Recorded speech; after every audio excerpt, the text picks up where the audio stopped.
You're welcome. This revolution that has started, we are not looking back.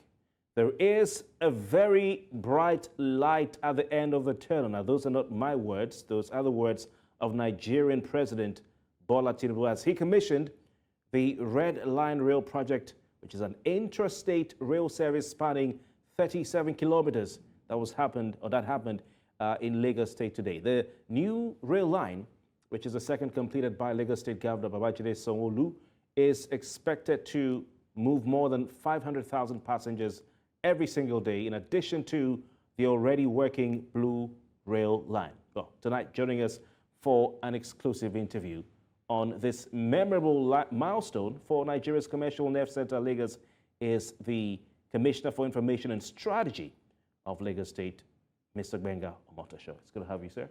Thank you for having me. All right, I can see Lagos all over you. For sure. Indeed, you're leaving your job. Thank you. Fantastic. All right, so today seems to be a big day for Lagos. Maybe not just Lagos, for Nigeria. Tell us about the journey. It's been 24 years, and we're told that this was birthed by a vision by the current president, who was then governor of Lagos. So tell us about that. Yeah, the president, His Excellency Bola Tinubu, ECFR, envisioned what we are now seeing today when he established the Lagos Area Metropolitan Transport Authority, LAMATA. And at that time, the aim was to ensure that by now Lagos should be having the kind of transportation system that you have in mega cities of the world. So a master plan was drawn up, and it is that master plan that we are following up to today, to have at least 6 or 8 rail lines, to integrate water transportation with road transportation, and then with rail. And this is just today the second of the about 6 or 8 rail lines that are planned for Lagos. Today, the red line, which I consider a very big deal, which I consider a very big feat, because Mr. Babajide Sanwo-Olu started it on April 15, 2021. And on that day, when he did the groundbreaking, he did promise that he was going to deliver it during his tenure. And people felt it was not possible, considering the kind of delay we had on the blue line. But today, the reality is staring us in the face. Right. And everybody, and I consider today, I'm a news person. I've looked at all over Africa today. I see it's the biggest positive thing happening in Africa today. Fantastic. And of course, you know, the politics cannot be left out of it. You know, the president and the governor spared no effort in giving credit to whom he felt credit was due, the president of the Federal Republic of Nigeria, Bola Tinubu. But there are some who are of the opinion that the credit should go to someone else. Former governor of Lagos State, Lateef Jakande, who they say was the visionary of the Lagos Metro Rail. What do you think about that debate? Well, I think it's an academic debate, and there is nothing wrong in it. Jakande was a great leader, whom we differ. And we all know the history of the Metro line. When Alhaji Jakande wanted to start it, the military authorities at that time, they stopped him, and for whatever reason that they had. But then, that died naturally. But we now started a new phase, when we had the new republic, and then President Tinubu, then Governor Tinubu, became a governor and redrew the whole map of the master plan, the strategy, and everything about the transportation that we are now seeing in Lagos. So, I mean, the credit is that of Jakande and also that of Tinubu. So there is no argument about that. There shouldn't be any argument about it. Mr. Commissioner, beyond the excitement of the inauguration, don't get me wrong, this is a very big landmark. What are the tangible benefits of this Lagos Red Line Rail project? You know, what benefits do we expect it to bring, you know, to residents in terms of mobility, job creation, and economic impact? Exactly. very big benefits. Take, for example, the journey between Agbado in Ogun State, where this starts from, all the way to Oyingbo in the heart of Lagos. It's about 3 hours now by bus. Now, you can do it in about 32 minutes, in about 35 minutes. And that means it's taking a lot of stress away from our people. It will improve their livelihood, their living conditions. It will make them reduce their stress. It will make them more comfortable. And then you ride today in buses that most of the time are fully packed. But this is a modern train, cozy, cool, and comfortable. So the bumpy journey of about 2-3 hours that we have now, it's just a 32 minutes dash. And not just that, it's a smooth, jolly ride.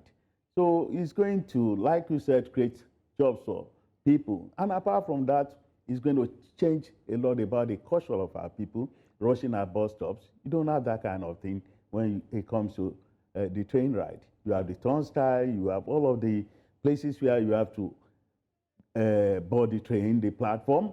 So it's going to change the culture of people running after buses and jumping onto them and causing chaos. And apart from that, it's going to, in terms of technology, to improve things. You need to board the train using cowrie cart. Okay. So far we have... Just like you have the BRT. The BRT and then the ferry service. Okay. So far now we have about 4.2 million cowrie carts in the hands of Lagosians. When we started, it wasn't like that at all, maybe about 1 million or even less than that. Yeah. So things are really improving. And then our students are young people who are engineering students who never saw this kind of a project before. They have seen it in their lifetime now and they have the experience. So in terms of job creation, thousands of people are going to be employed on the red line. The students who are learning, engineering students, they have the experience of how this thing is being done now anywhere in the world because they have been trained for it. We have first-class students who we even need to now train other people. So in terms of job, in terms of living condition of our people, their health, the stress will go down. And then in terms of people being able to meet appointments, talking about business, you want to move from Agbado all the way to Oyingbo. You don't need to go and board a bus. You don't need to drive your car. You just up on the train, and then in 32 minutes, you are right there in the heart of Lagos. Interesting. Honourable Commissioner, one of the challenges we face, not just in Nigeria, but in Africa, is that of maintenance. You're well aware of this.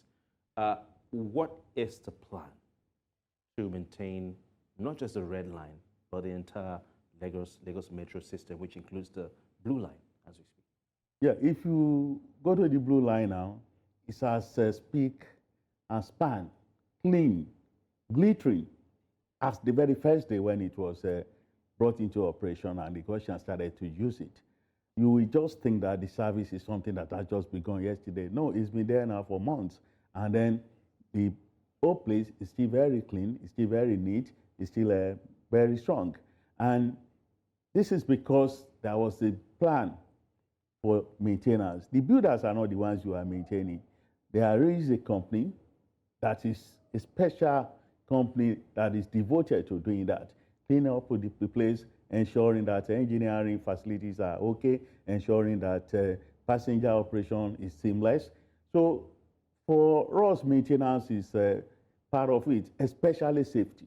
So I think that because you have a company doing that, and that is all the company was created to do, is going to continue to do that. Honourable Commissioner, the reason I asked about maintenance is because, I mean, I have a car card, and from time to time, when I just want to stretch my legs, I use the BRT. Maybe I'll try the ferry one of these days. I'll go to Corridor and see how it works. Mm-hmm. But the standards between when we had the BRT, when it started on the Fashion Line now, are not the same. The BRTs are not as clean as they used to be. Some of them break down on the road. The air conditioners are not working, and that's why I asked, about maintenance. So yes, the blue, trains currently are clean, but are we sure that what has befallen the BRT will not befall them? And what plans are there to ensure that a service like the BRT gets back to where it used to be? Well, BRT is going to be getting better. One thing that I usually tell people is that Lagos is a victim of its own success. You have this kind of population explosion, people coming into Lagos from all manner of places because of the kind of challenges you have in other parts of our dear country. And there is no law that allows us to stop them. So the facilities you have in Lagos, there's so much pressure on them. And if you look at vehicles, automobiles, I mean, they have lifespan. And apart from that, they are not as strong as trains. Trains hardly break down because of the kind of engineering input that you have in getting them together. But I know that very soon, a lot of buses are going to be injected into the BRT system. I still see some of them that are still very clean and still, you know, the air conditioners are. But I bought one last week. What happened to the electric ones? The electric the ones. Partnership with Ibadan. Yeah, more are coming. Very But soon. the ones that were brought in, are they on the roads? They are on the road. But you know, there are not many. They are just on a test run to see how it's going to work. And we've seen that it's working. So more are coming through the federal government to Lagos State government. Well, Commissioner, well, since it's a day to celebrate, an achievement in the transportation sector, one of the areas, a lot of residents of Lagos or Lagosians have been clamoring for the government to look at the feeder roads, what people call the internal roads. Internal roads in Lagos are bad, and I'm sure you're aware of this. What can you say? Because the governor promised that this year he will focus on, massive infrastructure development. I think he has informed how he named the budget.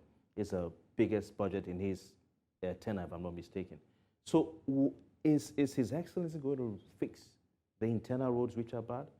In fact, he announced last week that no less than 180 roads have been awarded to contractors, and any movement from now, they will move to the site. So we are going to do a lot about inner roads, and we are working with local governments to be able to do this so that we can meet that target of 180 roads and more. What I usually tell people is that in Lagos, we have about 9,040 roads, and that it's not possible to fix all of the roads in one time. So what happens is that we have the Public Works Corporation that is as good as any other contractor. In terms of equipment, in terms of personnel, in terms of the engineering experience that they have. And if you check your social media every day, the states where they are working, day and night, they work 24 hours, Public Works Corporation, fixing all of these inner roads that you are talking about. And major contractors are coming to fix 180. Is that enough? It's not enough. That's what I'm telling you. Combined with what the Public Works Corporation is doing, is really significant. Okay, maybe at some other date we'll just focus on roads. You'll get a list, that the governor has. Another aspect of transportation. I mean, we're talking about trains. There are no street lights at the Marina, train station area at night. I pass through that road almost every day. There are no street lights. At night, the only street lights you get up until daybreak are those from those ships or those boats around those yachts. So that also ties into some complaints from Lagosians about street lights in Lagos. Some will say that they only see street lights coming up maybe when the president is visiting, like happened yesterday. Some street lights came up. What can you say to Lagosians to assure them or to let them know that they will have the street lights working? First, I'm going to be factual with you. The street lights, we used to maintain them with about 600 million per month. And that's not sustainable using diesel. So we now try to say, let us use other systems. First, let us have a retrofitting. We had these lamps that were not really bright. So where the street lights are on now, we changed the lights to brighter ones, LCD they call them, experts call them, and they are brighter than they used to be now. Are they solar powered? We are not also trying solar. Any moment from now, you see us moving into so many areas without light, using solar. So these LCD ones are a bit... they are not solar. Okay, but they use less power. They are connected to the public light system. Oh, I see. So because of the price of diesel, which is outrageous, just out of this world, using diesel to power public light system, street light. So we are trying to change some of them to use gas, to change them to use gas, to use the public light system, and then to use solar power. So any moment from now, I think we've reached an agreement that we have to do a kind of test run on solar. So some of those places where you don't have light, very soon you will see. But that of Marina, I do not, because the particular place you mentioned is right in front of the State House. Mr. Commissioner, the lights all the way from Ikorodu Road, let's just start from, say, Ojota, all the way to Echo Bridge, hardly work. But there was a period when the president came last time before that it worked for a while, then it went off. All the way down to Surulere, all the way to Echo Bridge, no. Sometimes they come on, sometimes they go off. Akpombo, virtually non-existent. Are you saying that the presidential visit is the one that we now ginger us to go and switch on street lights? On Ozumba, all the way, Marina no light. But sometimes you see light from Boni Camp all the way to Ozumba, throughout Ozumba. On Ozumba, when I first saw light, after a long while, was before the president came last time, and they were on. For 3 weeks, those lights were off, 3 weeks, and came on just the night the president came. Everything. No, if you have a place like that the lights were on, then suddenly they were no longer on, and then something happens, and then you find them on again. There's so much theft going on about cables. People go out to steal cables and then resell all these cables in some markets in Lagos. The lights came on. Today is Thursday. On Wednesday, they came on. That's why you see people working on them all of the time. If they find out that it's because the president stays in Ikoyi. No, it's not like it's not. But it happened the first time he came. It's not so. I don't think so. Is it a coincidence? I don't think so. I don't think so. This place is not Ikoyi now. On my way to your studio now, the street light was on. Maybe they knew you were coming. That was on a lighter note. But you're assuring us His Excellency will look into it. Oh, sure. 600 million a month. Is it too much to pay for the safety of Lagosians? Because, Mr. Commissioner, it's difficult driving at night safely, with all the heavy-duty vehicles, when there are no street lights. I know, but it's not something that is just so common as you are making it to look. I also drive at night. I close so late, and then when I go home, I see street lights. It's not every time. There are times you have problems, and then the lights are off. It's not something that is the norm. It's not something that is permanent. Just a temporary problem if you have street lights going off in major roads like Ikoyi, Ikorodu Road, like Allen Avenue, like Milan Bridge. The lights are on all of the time. Sometimes. No, it's not sometimes. Mr. Commissioner, I pride myself on being both on the island and mainland every day, the night and the day. But the most important thing is to know is that the government is doing something about it. Like I told you, we were thinking whether we should now continue to use solar because it's cleaner, because it's less expensive, and then we have come to an agreement that I think we should give solar a chance. So in so many places now, we're going to be having solar lamps. Okay, but you're assuring us that His Excellency is working and is concerned about the street lights. Sure. Because even for those who maybe at night are trying to get transportation, I know you know this already, the danger with all these miscreants and who are trying to take advantage of darkness to, commit crime. Lives to help them. I know you know this. Sorry. No, I even expect you to praise Lagos for being security conscious, for being safe, for being concerned about safety of residents and visitors. For that, then the lights will have to work. Yeah, the street lights will have to be on. I agree with you totally. I agree with you totally. Yes. But real security issues should not be reduced to the question of light. Okay. There are so many other things that I speak with Lagosians every single day, and they all complain of Agbero. They see that as a security threat, and they feel, some feel that the government has encouraged and entrenched the culture of Agbero in Lagos. It all depends on what they mean by Agbero. Lagos is a very big city. If you go to New York and you get off the subway, you see people putting things at your face, carrying banners and asking you to come out board a taxi, I can arrange a bus for you. If that is what they call Agbero Which here, is original I meaning of Agbero. mean, that's what they do They're here. talking and about people, the ones, let's say area boys. The area boys, the ones who want to collect money from you at all costs, who want to stop the vehicles and order everyone to come down. The ones who would, if you're carrying a good, they want to collect money from you at all costs.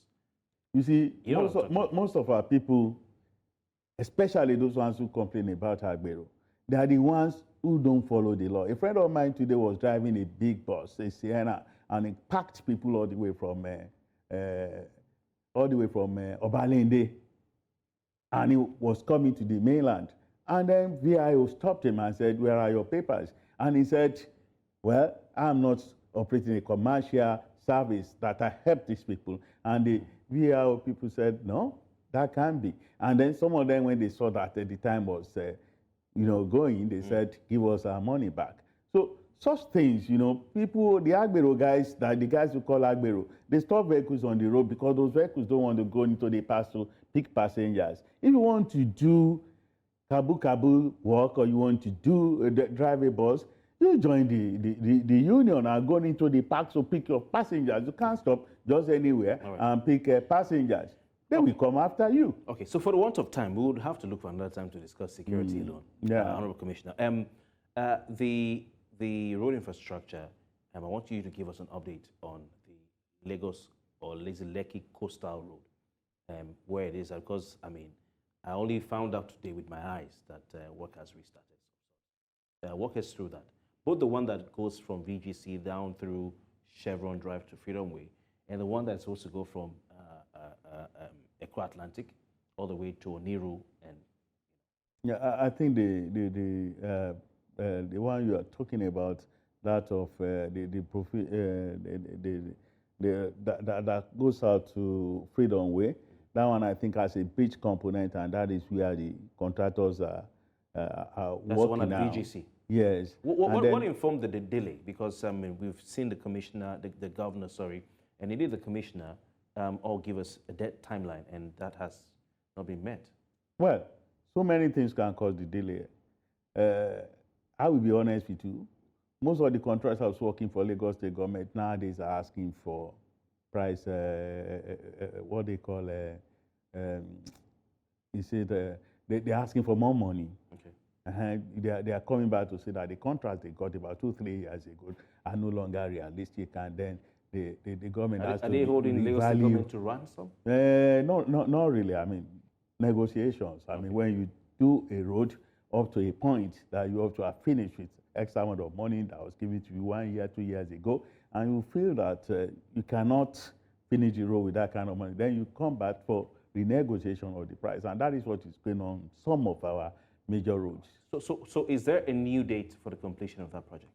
That particular one, I do not know yet. I will have to go and find out. The issue of high rents in Lagos, cost of accommodation, is neck-breaking for a lot of people. Is the Lagos State government thinking, or trying to fashion out a way to bring regulation to that sector to ensure that Lagosians can have affordable accommodation housing? It's not that there is no regulation about that sector. We have an agency that its job is just to see that there are no problems between landlords and then tenants. What Lagos government is doing is that, because it's a question of supply and demand, more people are looking for houses because of the kind of explosion in population that we have in Lagos, and the supply is not enough. So what Lagos government is trying to do is to invite many people in the private sector to join a building. Lagos State government itself, first year of Mr. Sanwo-Olu, completed over 20 housing projects that are very, very big. And then there are some private people. So what you're saying is the government can't regulate that sector to ensure that they put a cap? The sector is regulated in a way. Okay. It's just that you cannot move in now and charge whatever you like. But I tell you, the question of supply and demand is very high in this area, because you don't have enough for people who are looking for accommodation. So it becomes a seller's market that is so difficult to control. Mm-hmm. Can the government have set some standards in terms of how buildings should be constructed, in terms of the size of the rooms and basic standards, really. That is why you have the Minister of Fiscal Planning and the Building Control Agency. They look at all of these things. You submit your plans before you go and start building a house. But many people, they build houses without submitting any plan to the government and without getting a permit. And that is why you have a buildings collapsing, and which we are trying to stop now. Commissioner, what's the latest with the Fort Mainland Bridge project? The governor talked about it briefly in his last interview. Yeah, I think by the grace of God, around April, we should be able to do the groundbreaking. All of the things that are led for us to move to the site, and then we are completing them, dotting the I's and crossing the T's. Will it be completed before the expiration of Governor Sanwo-Olu's tenure? At least the first phase. First phase, all right. I mean, it's going to be built in phases. All right, fantastic. Finally, sir, when are we going to see a copy of the budget? Because I've been searching the website, refreshing every day. A copy of the budget? Yes, the 2024 official one signed by the governor. Hey, it's not available online. You know, this is 6 weeks and counting. I'm surprised that it's not online. I'll check what is going on. It's supposed to be online. Okay. I mean, it's ready. The governor has signed. Can I get a copy from you today? No, today I will have to go and check online myself, and then I ask the Minister of Economic Planning and Budget what is going on. Why is it not up there? Okay. Interesting. Honorable Commissioner, and congratulations on the Lagos Rail Mass Transit Red Line. And definitely we will continue to highlight those achievements of the government of Lagos State. Thank you so much.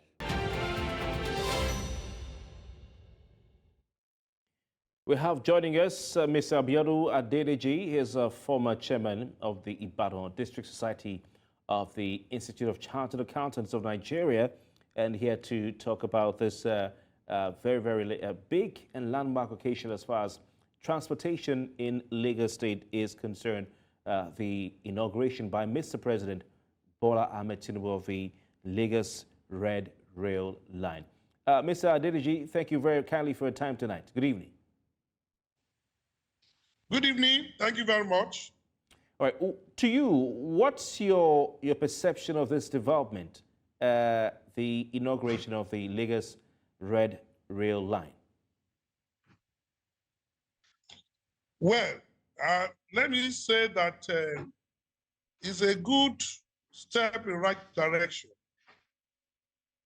All of us in Nigeria must congratulate Lagos State government for this feat.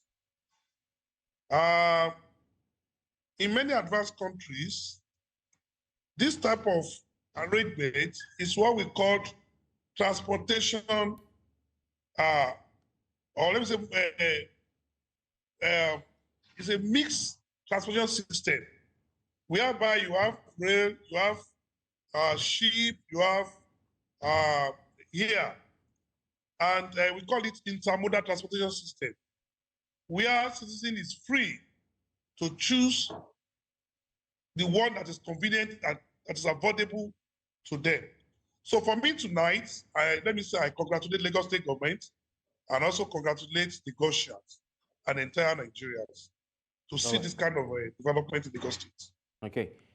Someone said to me that he's more interested in the price of Gari in the market than this rail line, because this rail line will not put food in his stomach, in reference to the current economic uncertainty or difficulty in the country today. Do you think Mr. President was having the right priorities by coming to Lagos to be part of this activity in the midst of the economic doldrums Nigeria finds itself in today? Well, you know, everybody's entitled to his own opinion. But let me say this, I'm very clear. When things are good, let us appreciate it.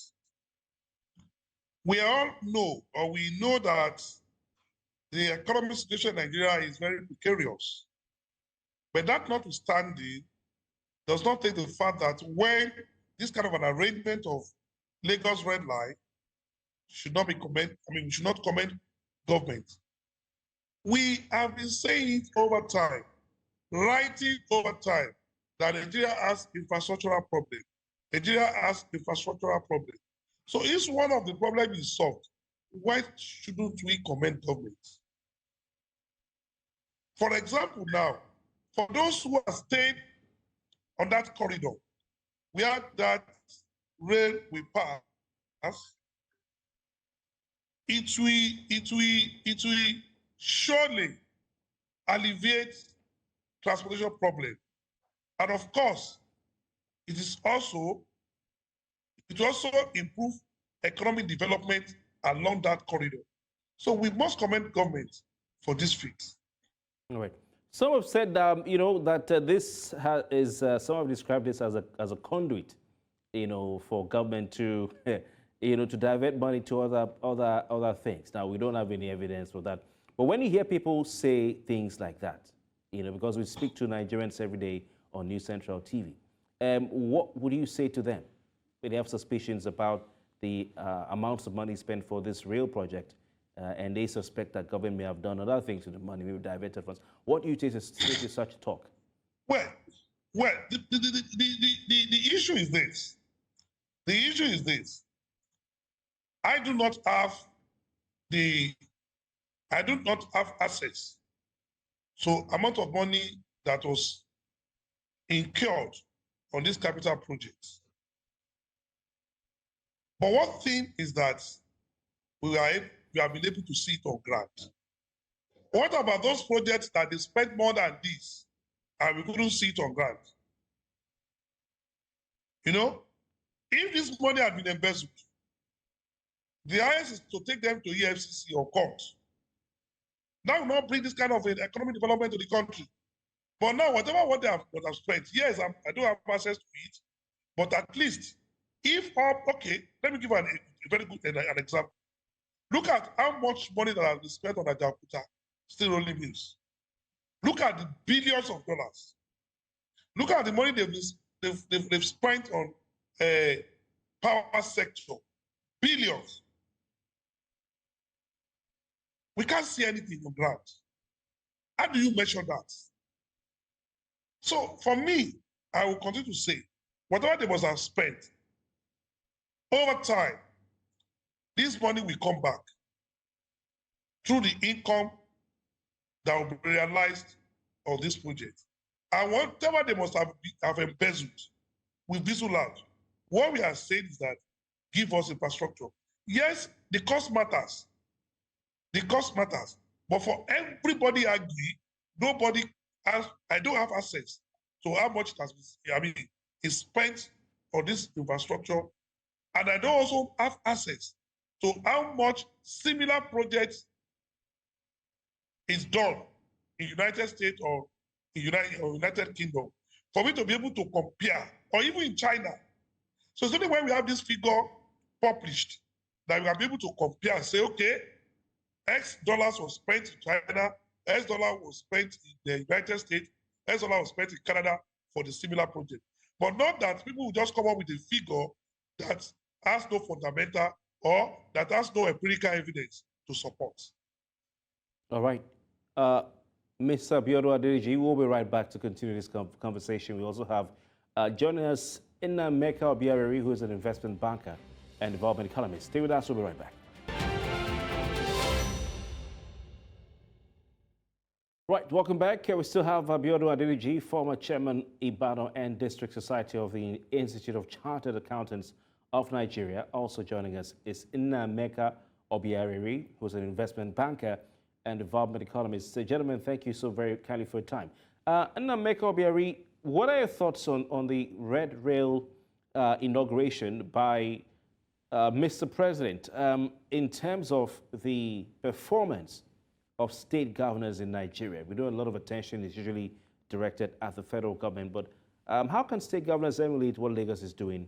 What do you think the role is that they can play in infrastructure development?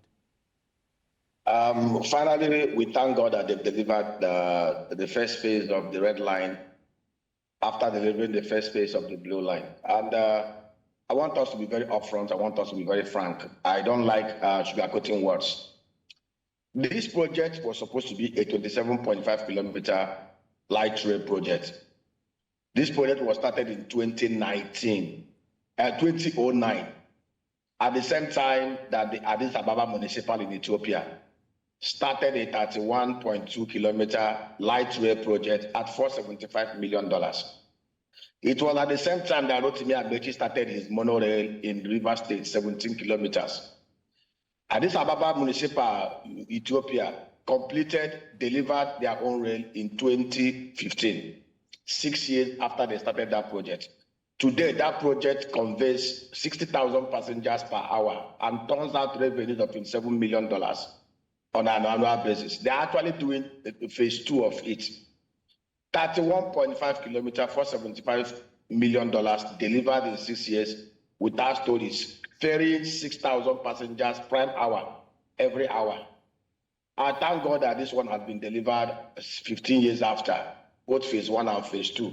As of now, we don't know the cost, but it will be good for us to know the cost. Figures have been bandied around that is between about $1 billion or whatever. Anyway, it has been delivered. And it's also kudos to Lagos State government, you can't deny them that. And it's also an encouragement for other states to embark upon similar projects. I've been an advocate of state leading the way in terms of PPP on rail infrastructure. Now that the rail rail projects have been devolved, now it is now in the concurrent list. I expect Lagos State, Ogun State, Ondo State, Delta State, Edo State, Anambra, Imo, and the Abia and the River State, these 8 states, to do the Lagos, Shagamu, Ore, Ijebode, Bini, Asaba, Onitsha, Owerri, to Port Harcourt, circle back Aba, Umuahia, back to Okta, Okigwe, and then to Onitsha. That's the most lucrative rail route in Nigeria, the east-west rail route. It will take about $8.7 billion to do under a PPP framework, 45 years design, build, operate, and transfer. We've done a lot of work on that, working with some of the best private sector rail operators in the world, the Deutsche Bahn of Germany and one other Turkish firm. Of course, the Deutsche Bahn is one of the biggest private sector rail operators, 304,000 employees. They understand everything from rail track to rail carriage to freight to passengers. And that route that I've just mentioned now, these governors can work around it. Set up an SPV, get either a Deutsche Bahn or any of the private sector group, international best in practice, give them 20-30%, take 2.5% under special purpose vehicle, raise equity fund, open it up. You will see diasporans of the Yoruba and Igbo stock, they will buy it up. And I tell you, this project has a payback period of at least 10 to 12 years. It's a cash cow. It's a no-brainer. It's the most lucrative rail route in Nigeria. And I expect these governors, now that the Mr. President and National Assembly have graciously passed the laws that we never, states should take cue from what Lagos State has done. And if they need help, we are here to help them to structure it. All right, fantastic. Yeah, that's a good way to land. We wish we had more time with you and, of course, with Mr. Adedeji as well. But we have to pull the plugs at this point. But gentlemen, thank you so very kindly for your time, Abiodun Adedeji, and of course, Nnemeka Berry. It's been a pleasure having both of you. Thank you very much. Thank you. Thanks for having me. All right, and that's the size of our package tonight right here at PHQ. I'm Kofi Bartels. On behalf of the entire team, we return tomorrow with more